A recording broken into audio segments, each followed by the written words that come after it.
చూశారు కదా, చాలా ఆవేదన అయితే వ్యక్తం చేస్తున్నారు. దాదాపు 5 గంటలకు పైగా మేము వెయిట్ చేస్తూ ఉన్నాము. ఖచ్చితంగా ప్రభుత్వం మా పైన స్పందించాలి, మా గోడును వినాలి అని చెప్పేసి కూడా ఆటో కార్మికులు అయితే వారి గోడును వెలగక్కుతున్నారు. దాదాపు గత ప్రభుత్వంలో ఏదైతే ఉన్నదో గ్యాస్ కొరత కొంత ఉన్నప్పటికీ ఆ ప్రభుత్వాలు కొంత సానుకూలంగా ఉండేవి. ఇప్పుడు రేవంత్ రెడ్డి ప్రభుత్వం వచ్చిన తర్వాత రేట్లు పెంచుతున్నారు. దాదాపు గ్యాస్ కూడా ఉండడం లేదు. సరే, యుద్ధ వాతావరణం ఉన్నప్పుడు కొంత ముందుగా మాకు ఉన్నటువంటి సమస్యలు తీర్చే విధంగా రేవంత్ రెడ్డి ఆలోచిస్తే బాగుండేది అని చెప్పేసి కూడా కార్మికులు అయితే వారి గోడును వెలగక్కుతున్నారు. మరికొంతమంది మనం మాట్లాడదాం. అన్న, ఎక్కడి నుండి వచ్చిళ్ళు?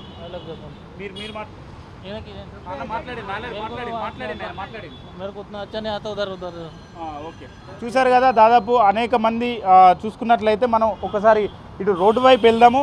దాదాపు ఇప్పటికే వేలాదిగా ఆటోలు అయితే క్యూ లైన్లో ఉన్నది. దాదాపు మొదలు పెడితే అక్కడ బేగంపేట బంకు నుండి మొదలు పెడితే ఇటు వచ్చేసి మన ఫతేనగర్ పోయేటువంటి రూటు అక్కడి దాకా 3-4 కిలోమీటర్ల దూరంలో అయితే బంకు కార్మికులు అయితే వెయిట్ చేస్తూ ఉన్నారు. దాదాపు ఆటో డ్రైవర్లు అయితే ఇప్పటి వరకు అనేక మంది చాలామంది అవస్థలు పడుతున్నాము. ఖచ్చితంగా ప్రభుత్వాలు కూడా స్పందించాలి. ఏదైతే యుద్ధ వాతావరణ నేపథ్యంలో గ్యాస్ కొరత ఉన్నప్పటికీ కూడా మరి ప్రభుత్వాలు ఎందుకు ముందు చర్యలు తీసుకోలేకపోయాయి అనే దానిపైన వాళ్ళైతే ప్రభుత్వాన్ని అయితే ప్రశ్నిస్తున్నారు. దాదాపు ఇప్పటికే మనం చూసుకున్నట్లయితే ఒకవైపు సిఎన్జి కావచ్చు, ఎల్పిజి కావచ్చు, ఇప్పటికే కొరత ఏర్పడ్డది. అలానే పెట్రోల్ సమస్యలు ఉన్నాయని చెప్పేసి కూడా కొంత ఆందోళన చెందుతున్నారు ప్రజలు. ఎట్లయితే గవర్నమెంట్ అయితే పెట్రోల్ పైన అట్లనే డీజిల్ పైన ఎలాంటి ఏదైతే అవి ఉన్నాయో ఖచ్చితంగా పెట్రోల్ డీజిల్ ఉందని చెప్పేసి చెప్తున్నారు. మరి మరోవైపు చూస్తే సిఎన్జి అయితే అట్లనే ఎల్పిజి చూసుకున్నట్లయితే ఇప్పటివరకు దాదాపు 2 నుంచి 3 కిలోమీటర్లు అయితే వెయిట్ చేస్తూ ఉన్నారు ఆటో కార్మికులు. మేము అటు ఓలా కావచ్చు, ఊబర్ కావచ్చు, ర్యాపిడో కావచ్చు, ఏదైతే సంస్థలు ఉన్నాయో వాళ్ళు అదే రేటు కట్టిస్తూ ఉన్నారు. మేము ఇక్కడ మాకు 400 పోస్తున్నారు. దాదాపు మాకు పోసే దాంట్లో కూడా ఏం డబ్బులు మిగలట్లేదు. 5 నుండి 6 గంటలు ఇక్కడ వెయిట్ చేస్తూ ఉన్నాము. పొద్దుగాల 11 గంటలకు వచ్చినాం. దాదాపు ఎప్పుడు వస్తుందో మాది తెలియదు అనే పరిస్థితి అయితే ఆటో కార్మికులు అయితే చెప్తున్నారు. మరికొంతమంది ఉన్నారు, వారితో మాట్లాడదాము. ఇప్పటికే దాదాపు అనేక మంది మాట్లాడారు. రేవంత్ రెడ్డి గారు కూడా స్పందించాలి, మా గతంలో ఇచ్చినటువంటి హామీ ఏదైతే ఉన్నదో రేవంత్ రెడ్డి వెంటనే ఇవ్వాలన్నారు. ఒకసారి మరొకరితో మాట్లాడదాం. అన్న, మీ పేరు? అంజనేయులు. ఎంతసేపు అవుతుంది వచ్చి? 3 అవర్స్ అవుతుంది. 3 అవర్స్ అవుతుందా? ఏం చెప్తారు ఈ గవర్నమెంట్ కావచ్చు, అలానే కేంద్ర ప్రభుత్వం కావచ్చు? ఒకవైపు యుద్ధ వాతావరణం జరుగుతున్నది, అందుకే కొడతా అంటున్నారు. మరి ఏం చెప్తారు ప్రజలకు? ఏతో నాకు గవర్నమెంట్ అర్థమవుతలేదు, ఏం అర్థమవుతలేదు అన్న. మాకైతే ఈ లైన్లో నిలబడి అక్కడ ఒకసారి ఇరాన్ సైడు యుద్ధం ఏమో కానీ ఇక్కడ చాలా యుద్ధం. మాకైతే గ్యాస్ కూడా మస్తు యుద్ధం అవుతుంది. ఇది అయితే అంతే అన్న. ఈ లైన్లో నిలబడి ప్రభుత్వం మేము రేవంత్ రెడ్డి సార్ అయితే గ్యాస్ లేనైతే ఎల్పిజి లేనైతే ఆటో నడవదన్న. డీజిల్తోనో లేకపోతే పెట్రోల్తోనో నడిపించేది అయితే కాదు గ్యాస్ ఉండాల్సిందే. మరి ఏదైతే గ్యాస్ ఉన్నటువంటి స్టేషన్లు, ఏదైతే గ్యాస్ బంకులు దాదాపు ఇప్పటికీ అనేక మూతపడ్డాయి, నో స్టాక్ ఉన్నది. కొన్ని బంకులలో మాత్రమే పరిమితి ఉన్నది. ఏం చెప్తారు? రేట్లు కూడా పెరుగుతున్నాయి అంటున్నారు. రేట్లు పెరుగుతున్నాయంటే ఉన్నాయి. ఈ లోకల్లో ఉన్న సిగ్నల్ స్టేషన్లు అయితే మొత్తం బంద్ ఉన్నాయన్నా. ఉన్నది ఇదొకటి, ఇక్కడ నాంపల్లి దగ్గర ఒకటి ఉంది. ఇంక ఇన్ని ఆటోల్లో సిటీలో ఇంతకుముందు గ్యాస్కి కొలత లేకుంటుండే. ఇప్పుడు ఇంతగానము ఎల్పిజి, సిటీలో ఎల్పిజి అంటేనే కొలత లేకుండా స్టార్టింగ్ ఉంటుండే. ఇప్పుడు ఎల్పిజికి ఇంత కొలత ఉందంటే అర్థమవుతలేదు మాకే. అది ఈ గవర్నమెంట్ది రేవంత్ రెడ్డి ఒకసారి చూసుకొని మమ్మల్ని కూడా దృష్టిలో పెట్టుకొని చూసుకుంటే బాగుంటుంది. చూసారు కదా, దాదాపు లైన్ చూసుకున్నట్లయితే పెద్ద ఎత్తున లైన్ ఉన్నది. దాదాపు ఇప్పటికే అనేక మంది రోడ్ల మీద ఆటోలు ఆగిపోతున్నాయని చెప్పేసి కూడా చెప్తున్నారు. ఎందుకనంటే ఎల్పిజి లేకుంటే డీజిల్ వాడడానికి, అట్లనే పెట్రోల్ వాడడానికి ఉండదు. ఓన్లీ మా ఆటోలలో గ్యాస్ మాత్రమే వాడాలి, గ్యాస్ సమస్య ఉన్నది అని చెప్పేసి కూడా ఆటో కార్మికులు అయితే చెప్తా ఉన్నారు. ఇప్పటికే అనేక మంది మాట్లాడుతూ వారి బాధను అయితే వ్యక్తం చేస్తూ ఉన్నారు. గవర్నమెంట్ కూడా వెంటనే స్పందించాలి, మా గోడును వినాలి. ఖచ్చితంగా మాకు ఏదైతే ఉన్నదో గతంలో ఏదైతే ఫ్రీ బస్ పెట్టిండ్లో, ఆ తర్వాత ఇప్పుడు గ్యాస్ సమస్యలు, దీనివల్ల మేము అసలు ఏం చేయలేకపోతున్నాం అని చెప్పేసి కూడా ఆటో కార్మికులు అయితే వారి గోడును వెళ్ళగలుగుతున్నారు. మరొకరు ఉన్నారు, ఒకసారి వారితో మాట్లాడదాం. అన్న, మీ పేరు? నా పేరు వాసు. ఎంత ఉంటుంది? వయసు ఎంత ఉంటుంది? 50 years. 58. ఏంది, దాదాపు గంటల తరబడి వెయిట్ చేస్తూ ఉన్నారు, గ్యాస్ దొరకడం లేదు. అనేక గ్యాస్ ఏదైతే ఉన్నాయో బంకులు కూడా క్లోజ్ అయినాయి. ఏం చెప్తారు ఈ ప్రభుత్వాలకు? 8 o'clock వచ్చినా నేను. 8 నుండి ఇంతవరకు 1/2 kilometer వరకునే వచ్చాను. ఇంకా 1/2 kilometer ఉన్నాను. ఇక దొరకదు, అది కూడా డౌట్. దొరకకపోతే దొబ్బుకొని ఇంటికి పోవాలి అంతే. అది ఉన్న పరిస్థితి ఈరోజు. అది చూసుకోవాలి గవర్నమెంట్ కూడా, కొంచెం పట్టించుకోవాలి. మా పరిస్థితి ఏంటిది కూడా పట్టించుకోవాలి. ఏం పట్టించుకోకుండా ఎట్లుంటుంది చెప్పు. మరొక వైపు ఏమన్నా రేట్లు పెంచిన ఆటోలు ఆటోలో మేమా ఆ. ఏం పెంచలేదు. ఆ. అదే ర్యాపిడో అదే ఉన్నది. ఆ, ర్యాపిడో నడిపిస్తున్నాం, ఆ ర్యాపిడో కూడా గదే ఇస్తున్నాం, తక్కువ ఇస్తున్నాం. ఆ. మరి గ్యాస్ కూడా దొరకడం లేదు, గ్యాస్ రేట్లు అయితే పెరిగినాయి కదా. ఇదేం లేదన్న, ఇదేం తక్కువ ఏమి ఇస్తలేరు మనకు. ఆ, మనకు ఏం తక్కువ లేదు గదే. మళ్ళా 50 రూపాయలన్నా కూడా 25 రూపాయలు అట్లా మాట్లాడుతున్నారు కానీ ఏం ఎక్కిస్తలేదు. ఎంత చెప్పినా కూడా అంతే, ఇక పబ్లిక్ కూడా అంతే ఉన్నారు. ఓకే.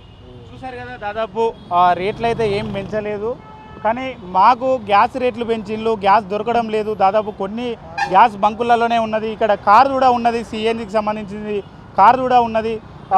వీళ్ళు కూడా దాదాపు వెయిట్ చేస్తూ ఉన్నారు. ఇప్పటికే మనం చూసుకున్నట్లయితే పెద్ద ఎత్తున లైన్ ఉన్నది. ఒకసారి మనం చూసుకున్నట్లయితే దాదాపు ఫతేనగర్ ఫ్లైఓవర్ దాకా ఉన్నది. పొద్దున 8 గంటల నుంచి ఉన్నామని చెప్పేసి కూడా వారి గోడునైతే వెళ్ళగలుగుతూ ఉన్నారు. ప్రభుత్వాలు కూడా వెంటనే స్పందించాలని చెప్పేసి కూడా చెప్తున్నటువంటి తరుణం మనం చూడవచ్చు. ఇప్పటికే దాదాపు ఒక 3 నుండి 4 కిలోమీటర్ల అయితే పెరుగుతూ ఉన్నది. ఎక్కడ కూడా గ్యాస్ దొరకకపోవడంతో ఆటో డ్రైవర్లు అయితే ఇబ్బందులు ఎదుర్కొంటున్నారు. ప్రభుత్వాలు కూడా కొంత ముందు చర్యలు తీసుకుంటే బాగుండు అని చెప్పేసి కూడా వారైతే చెప్పడం జరుగుతుంది. మరికొంతమంది ఉన్నారు, వారితో కూడా మనం మాట్లాడదాం. అన్న, మీ పేరు? మహమ్మద్ ఖాన్ నా పేరు. పొద్దున 8 గంటల నుంచి నిలబడ్డాం మేము. ఏంది మాది బతికేట్లా, బతకాలా లే సావాలా, మేము ఏం చేయాలా? బేరాలు ఇడిచిపెట్టి ఇక్కడ నిలబడి ఇంత లైన్లా గ్యాస్ ఎక్కడ పోస్తలేరు, కావాలని బ్లాక్లో అమ్ముతున్నారు వీళ్ళు. ఇంత లైన్ దగ్గర రాగానే ఎప్పుడు పోస్తారా పోయారా డౌటే మాకు. పొద్దున నుంచి నిలబడి బేరాలు చేయకుండా ఏం లేదు. గ్యాస్ ఉంటే కదా మేము చేయాలి. ర్యాపిడో అలా పెంచుతూనే లేరు, ఏం అయితలేదు. ఎట్లా లైన్లో నిలబడి ఎండలా నాష్టా చేయకుండా పొద్దున నుంచి నిలబడ్డాం మేము. ఒకవేళ మీరు వద్దనుకొని పోతే మళ్ళీ లైన్ ఉండాలి. మళ్ళీ లైన్ ఏడా, ఇక ఇంటికి పోయి చక్కగా పండుకోవాలి. ఇప్పుడు ఏం చేయాలి? గ్యాస్ ఉంటేనే నడుస్తుంది. గ్యాస్లో ఏం లేదు అందులో. మొన్న ఓపించింది అక్కడ తాడబంలో ఓపించినాం 100 రూపాయలు లీటర్ 95. ఇప్పుడు ఇక్కడ తక్కువ ఉందని లైన్లో ఇక నిలబడ్డాం పొద్దున నుంచి. టిఫిన్ చేయకుండా ఏం లేదు. దాదాపు ఒకవేళ గ్యాస్ అయిపోతుంది అనే భయంతో కూడా ఆటో నడుపుకోకుండా పక్కకు పెట్టుకోవాల్సిన పరిస్థితి వచ్చింది అనుకోవచ్చా? వచ్చింది, మళ్ళీ అట్లా వచ్చింది.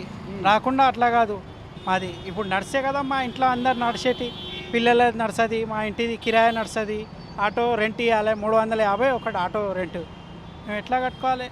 ఏం చేయాలి చెప్పండి. మరోవైపు ప్రధాని కూడా చెప్తున్నాడు మరో లాక్డౌన్ రాబోతున్నది, రాబోయే అవకాశం ఉన్నట్లున్నది, ప్రజలు కూడా అప్రమత్తంగా ఉండాలంటున్నారు. చెప్తున్నారు. పెట్రోల్ పంప్ మొత్తం ఫుల్ ఉంది, జనాలకు మొత్తం ఆగం పెట్టించేస్తున్నారు. పెట్రోల్ అయిపోతుంది అది ఇది అని. కొన్ని చోట్ల బంద్ ఉన్నాయి, మళ్ళీ ఇక్కడ కుళ్ళ ఉంది, ఇంత ట్రాఫిక్ జామ్ అయిపోతుంది.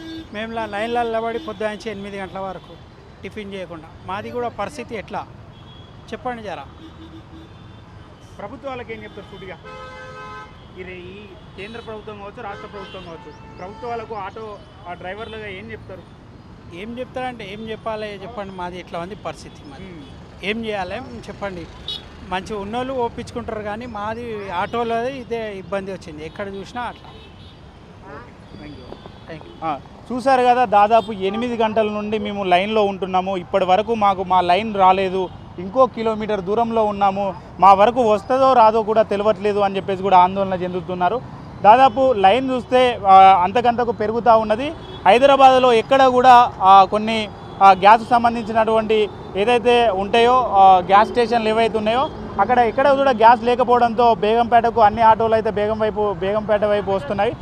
దాదాపు ఇప్పటికే అనేక మంది ఏదైతే వారి గోడునైతే వెళ్ళగలుగుతూ ఉన్నారు. ప్రభుత్వాలు కూడా స్పందించాలని చెప్పేసి కూడా చెప్తున్నారు. ఒకసారి మరొకరితో ఉన్నారు, మాట్లాడదాం. అన్న, ఏం చెప్తారు ప్రభుత్వాలకు? చాలాసేపు లైన్లో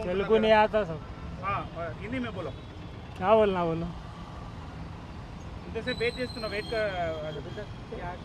एक 2 घंटे से वेट कर रहा था. हम बलगमपेट मेन जियो रोड से ऐसो आधा किलोमीटर से इधर आ रहे भी.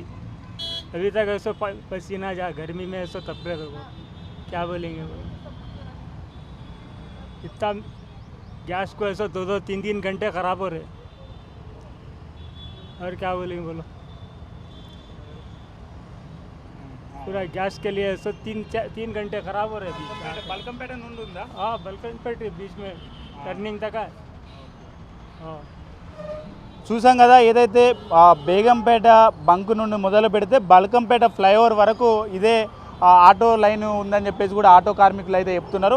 దాదాపు బల్కంపేట బంకు నుండి మొదలు పెడితే ఇప్పటి వరకు అక్కడి నుండి అయితే వస్తున్నాము. బల్కంపేట ఫ్లైఓవర్ నుంచి అయితే మేము లైన్ కడుతున్నాము. ఇప్పుడు మా వరకు వస్తుందో రాదో అని చెప్పేసి కూడా వారైతే కొంత బాధనైతే వ్యక్తపరుస్తూ ఉన్నారు. దాదాపు ఒకసారి మరొకరు ఉన్నారు, మాట్లాడదాం. ఎంతసేపు అవుతుందన్న వెయిట్? అన్న 2 hours అవుతుందన్న. 2 hours అవుతుందా? కానీ మాకు చాలా ఇబ్బంది అవుతుంది గ్యాస్ వల్ల. చాలా ఇంకొకటి ర్యాబిటో వల్ల కూడా అమౌంట్ కరెక్ట్ ఇస్తలేరు. చాలా అంటే చాలా ఇబ్బంది అవుతుంది. ఇక ఆటో నడపాలంటే మాకు అవుతలేదన్న. చాలా కుటుంబాలు కూడా ఒకవేళ ఏదో కొంత సంపాదించుకుంటే మన కుటుంబాలు తీయడం కావచ్చు, ఇంటికి పోవడానికి కొంత పైసలు ఉండడము, లేకుంటే ఏదైనా సమస్య తీరుతా ఉంటుంది. ఈరోజు గ్యాస్ లేకపోతే ఆటో కూడా నడిపియ్యారు. మరి ఎట్లా ఆర్థికంగా ఏం అర్థమవుతలేదు అన్న. ఆ బండి ఫైనల్స్ ఉన్నాయి, అన్ని ఫైనల్స్ ఉన్నాయి, ఎట్లా కట్టాలో కూడా అర్థమవుతలేదు. చాలా ఇబ్బంది. రోడ్డు పాలు అయ్యేటట్టు ఉన్నాం అందరం అంతా. చాలా ఆటోల జిందగీ అంతా ఖరాబ్ అయ్యేటట్టు ఉంది ఒక్కొక్కరు. అప్పుడు మహాలక్ష్మి వల్ల ఇబ్బంది పడ్డాం, ఇప్పుడు ఇది అనేది అన్ని ఇబ్బందులు ఉన్నాయి అన్న. ఆటో అంటే ఇట్లా చీప్గా తీసేసి అందరూ అట్లా అయిపోయారు. కంటే అర్ధరాత్రి అయినా వచ్చేది ఆటో డ్రైవర్ ఒక్కడే. ఏమన్నా ఆపదుందంటే కానీ అంబులెన్స్ కూడా వస్తారు రాదు. కానీ ఇప్పుడు ఆటో ఎట్లంటే ఒక సెక్యూరిటీ కన్నా వాల్యూ కానీ ఆటో డ్రైవర్కి వాల్యూ లేదు. అంతా చీప్ అయిపోయారు ఆటో వాళ్ళంటే. అది దాంట్లో కొంతమంది ఆటోలో తప్పు ఉంది, కొంతమంది ఆటో వాళ్ళ తప్పు లేదు. అట్లా ఉంది. ప్రభుత్వాలకు ఏం చెప్తారు సూటిగా? ప్రభుత్వానికి ఏం చెప్తామన్నా, మాకు సహకరించని చెప్తాం. మాకు ఆ 12,000 బీమా ఇస్తానని అది కూడా ఇస్తలేడు. ఏమి ఇస్తలేడు ప్రభుత్వం కూడా. కొద్దిగా మీరే అందరు కలిసి ఏమన్నా చేసి చూస్తే మాకేమన్నా ఉంటుంది, లేదంటే ఏం లేదు. ఇక చాలామంది చనిపోతున్నారు అన్న. ఆటోలు ఫైనల్స్ అవన్నీ కట్టలేక నెలకు ఒక్కొక్క బండి ఫైనల్స్ 12,000 13,000 కట్టాలా. 7,000 అవుతున్నాయి అన్న. అది కట్టాలా, ఇంట్లో చూసుకోవాలా, అవన్నీ ఇబ్బంది చాలా అవుతున్నాయి. చాలా ఇబ్బంది అవుతుంది.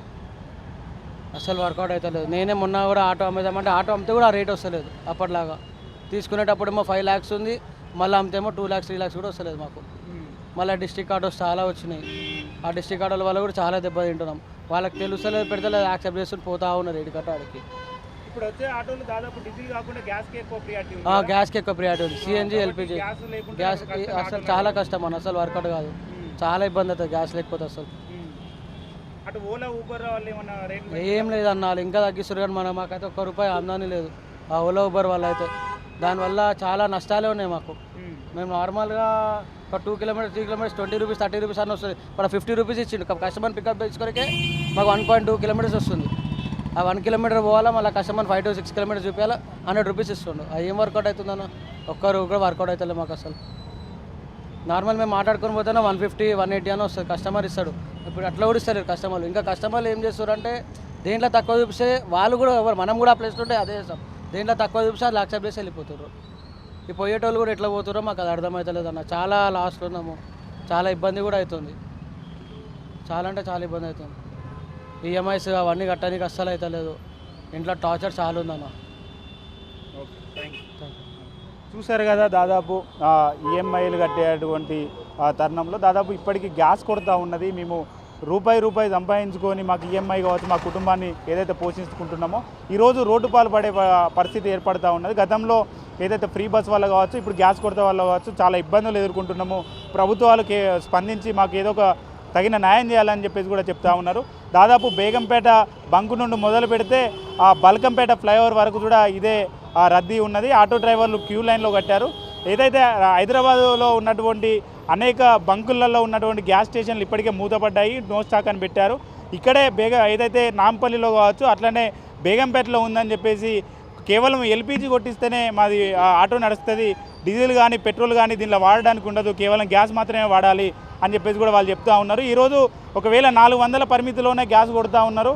ఆ 400 మించి అయితే గ్యాస్ కొట్టడం లేదు. ఒకవేళ ఈ గ్యాసు మేము దమ్మన్నపేటలో లేకపోతే ఇటు కుక్కడపల్లి కావచ్చు, ఇటు ఏదైతే ఎల్బీ నగర్ నుంచి ఇక్కడ దాకా వస్తున్నాం, మళ్ళీ అక్కడికి పోవడానికి అవుతుంది, కానీ మేము ₹1 సంపాదించుకోవడానికి ఉండట్లేదు అని చెప్పేసి కూడా వారి ఆవేదన అయితే వ్యక్తం చేస్తూ ఉన్నారు.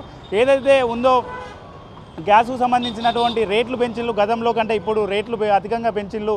ఖచ్చితంగా వీటిపైన అటు కేంద్ర ప్రభుత్వం కావచ్చు, ఇటు రాష్ట్ర ప్రభుత్వం కావచ్చు వెంటనే స్పందించి మా బాధను, మా గోడును ఏదైతే వాళ్ళు వెంటనే తీర్చాలని చెప్పేసి కూడా ఆటో కార్మికులు అయితే చెప్పడం జరుగుతూ ఉన్నది. ఆటో డ్రైవర్లు ఇప్పటి వరకు పెద్ద ఎత్తున లైన్ అయితే కట్టారు. దాదాపు అనేక మంది అయితే ఆటోలు బేగంపేటలో దొరుకుతుందని ఇటువైపు వస్తున్నారు. ఇప్పుడు మా వరకు వస్తుందో రాదో అని చెప్పేసి కూడా కొంత ఆవేదన అయితే వ్యక్తం చేస్తూ ఉన్నారు. ప్రభుత్వాలు కూడా వెంటనే స్పందించాలని చెప్పేసి కూడా 4 టీవీతో వారి బాధనైతే పంచుకోవడం జరిగింది. చూస్తూనే ఉండండి 4 టీవీ. కెమెరామ్యాన్ సన్నీతో లెనిన్, హైదరాబాద్.